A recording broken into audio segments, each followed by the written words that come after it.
The proposal to revitalize Bayside is the largest single development project undertaken to date by Waterfront Toronto. And it's my pleasure today to announce that Waterfront Toronto has selected Hines, one of the premier real estate development companies in the world, to help us create our city's next great downtown waterfront neighbourhood. And our full intent is to create Toronto's newest great neighbourhood. Not a building, not a set of buildings, but a neighbourhood. 1,700 homes, office and employment space for 2,400 jobs, plus retail, restaurant, cultural, and entertainment destinations. We see this as a place to live, to work, to visit, to shop, every day of the year, all day long. So that was one of the first guidelines, is how do we make it walkable and livable in the winter. And what I've learned from wind consultants and others in studying older cities of the world, waterfront cities in Scandinavia particularly, and they always did street and block patterns that interrupted winds and made them softer and slower. And that's what made it a place you could use all year long. So that's what we've done in this plan. The fundamental aspects of the way the buildings have been shaped really deal with sunlight and views. So the buildings have been conformed to gather as much sunlight as they possibly can. This, of course, helps with views, because the southern views are some of the most beautiful views from the site. We see this as a fully integrated place, socially, it functions in every respect. A place with very small-scale elements, a very gentle place on the waterfront.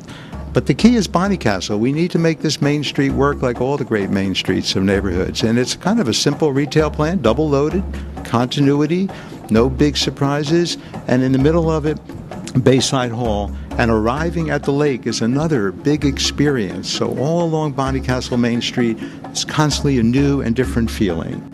Bayside Hall will be built in Phase 1. It connects Bonnycastle on its one side to Sherbourne Common on the other side. And Bayside Hall, throughout all seasons of the year, will essentially be the glowing heart, the beating, glowing heart of the new neighborhood. We want this a neighborhood of intimacy. And the way of doing that is not to avoid cars, welcome them. Cars are going to behave themselves in this neighborhood.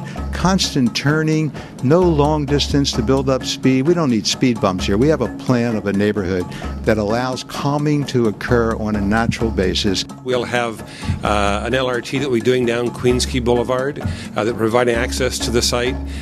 So we're trying to look at balancing, transit, vehicular access, pedestrian access, bicycle access, and so forth. It's quite amazing to think that I could be living there. Then I can take a streetcar or a bus, and in 10 minutes I'm at work in downtown.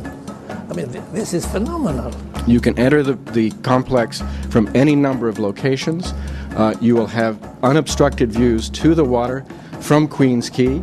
The buildings themselves are all covered in green roofs, so it's a very sustainable, both visibly and literally sustainable building. Sustainable design has been important to us for almost 50 years. There's always new ideas, and we're open, and we bring them from all parts of the world. Also very important to realize that Bayside is surrounded by nature.